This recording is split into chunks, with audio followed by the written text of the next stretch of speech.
It's time, guys. Time I came out of retirement. Time I go back to making TV show and movie sword fight reviews. I've put it off for as long as I can, but my list of shitty sword movies just keeps getting longer and longer. No. No! Oh, thank goodness. It was just a bad dream. What's that? I love your videos. I think this movie would be perfect for your fight reviews. Ring of Steel? No, it was true. It was all true. It was all true. No! No! No!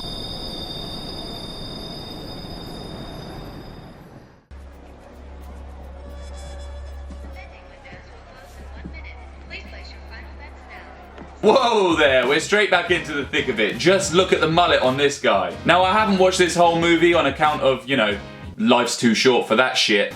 But I'll read you guys the synopsis. A champion fencer accidentally kills an opponent in a match. Disgraced, he is blackmailed from the fencing community until a mysterious stranger saves his life one night from a gang of muggers. He soon finds himself caught up in the world of underground illegal sword fighting, where combatants fight to the death.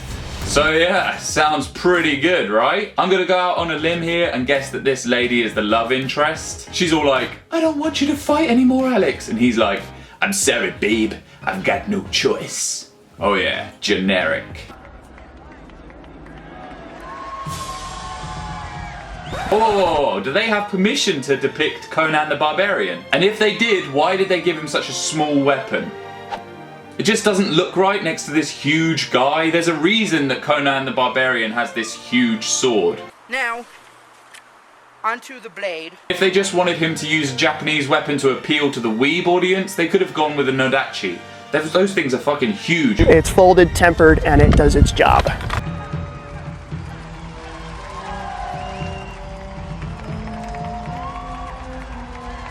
Okay, the audience likes him, we get it.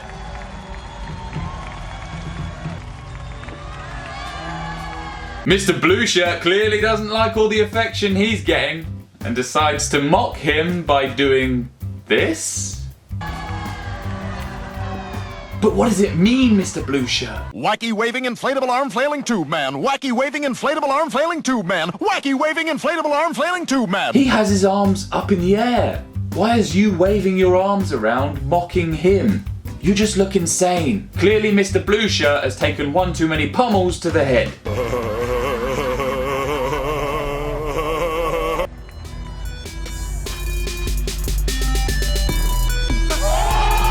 Oh shit! Mr. Blue Shirt just pulled out an egg and the audience went flipping wild. They love this sort of stuff in the underground sword fighting arenas. Wait a minute, that means he's been carrying an egg around all day just waiting for the right opportunity to pull it out. That is some serious dedication. How far are you willing to go to call someone a chicken?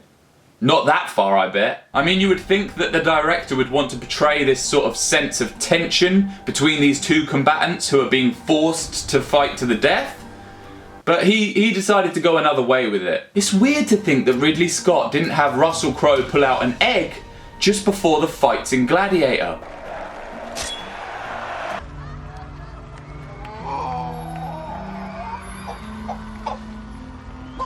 Okay, so now for those in the audience who didn't get that he was calling him a chicken, he now goes into a full-blown chicken impression.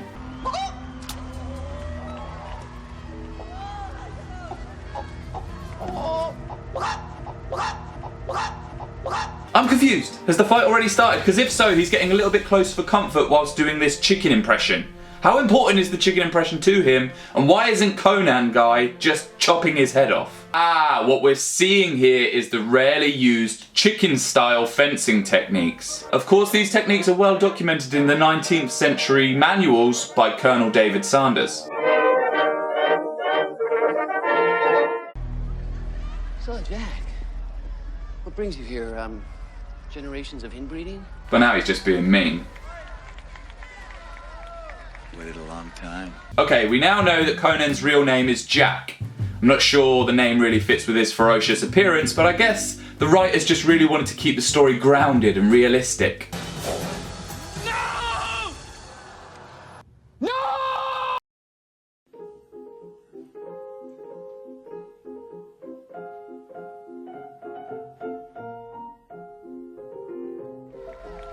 Waited a long time.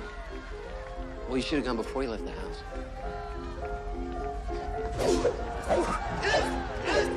And finally we get into the fight, and Conan Jack is starting things off by swinging wildly towards Blue Shirt. First of all, Jack would fare much better if he actually moved into a distance where his attacks would hit something other than air. Or get a longer sword, Jack. I did say this earlier. Second piece of advice I would give him would be to aim at his opponent's body. I know, it's a wild concept, but it really helps. It's one thing for your opponent to move away from oncoming strikes, but another thing altogether for him to have never been standing there in the first place. Side note, I'm pretty sure Conan Jack tries to cut up Blue Shirt with the reverse edge of the katana here. Just to let you know, Jack, that's not gonna work. You should have checked before the fight, but the back of a katana is actually blunt, mate. Mullet Man's either impressed or nervous, I can't really tell. Maybe the guy in the blue shirt is actually his love interest. Was it the director's intention for him to leave in a scene where we can literally see nothing? Fuck it, just cut to some guy in the audience, why not? Again, Conan thrusts about a meter away from where Blue Shirt is actually standing. What's wrong with this guy's vision, and why did they let him fight in that state? No, it's not on. It's not on. We have rules, even in the underground sword fighting rings. Quite a bit of overswing there from the guy in the blue shirt, but who gives a fuck? Let's just stop and have a yell for a second. You surprised, Jack? But he just normally look that stupid. He just keeps on picking at Conan Jack. Do you not think he's having a hard enough time? You're just a bully. You just come off as a bully. Be careful, seriously, don't hit too hard with those prop weapons. You just might break them, and you clearly don't have the budget to replace them.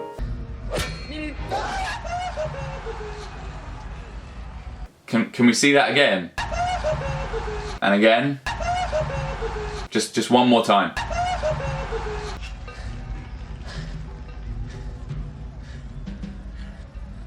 Okay, now shit is serious. Blue Shirt has just changed over to his left hand, and I have no freaking idea why. Perhaps it's part of his chicken style.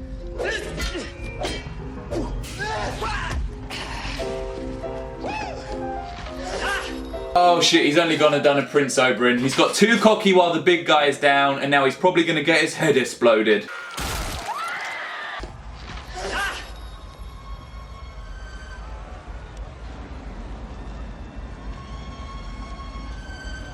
What the hell was that? Why did they just both do nothing for 30 seconds? Just kill the guy and then go home. Was he checking for permission to kill the blue shirt guy? Why didn't Blue Shirt just stab him while he was looking away? What am I watching here?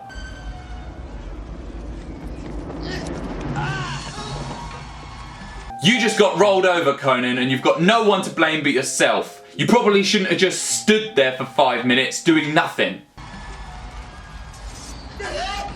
Why do all of these movies have a scene where the guy charges and yells with his sword held back?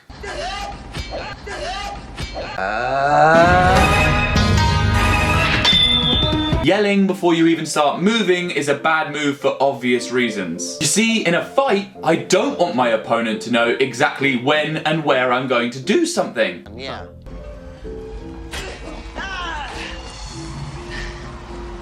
Nice little twirl there. I would normally say that's a bad move, but I'm pretty sure Conan Jack hasn't got a problem with the guy in the blue shirt. He has more of a problem with the air around the guy with the blue shirt.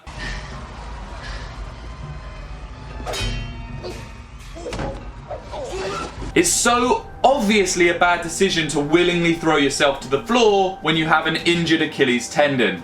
He could have just as easily stepped back. Those sword swings were never going to hit him anyway. Then again, I'm starting to think he could be in a coma and Jack still wouldn't be able to hit him.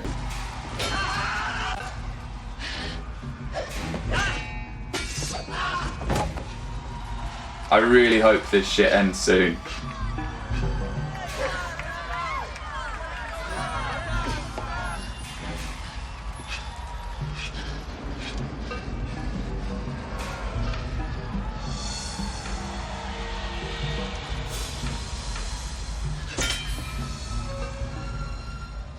He's tricking you, Conan. He literally just did a bunch of fancy twirls. Now he's pretending like he can barely move.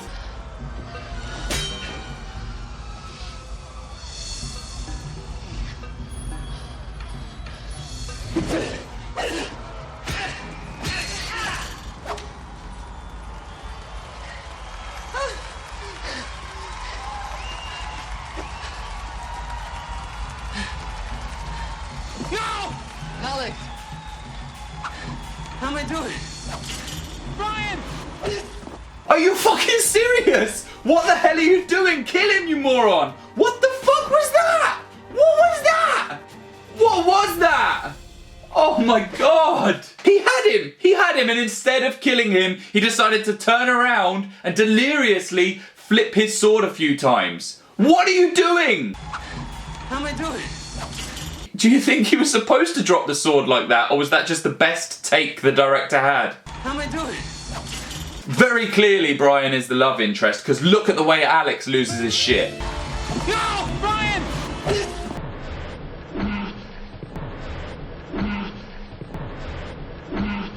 Fucking hell, Brian! Oh, I only wish there was some way they could have both died. Oh my god, that was terrible. I'm gonna go wash my eyes out with bleach.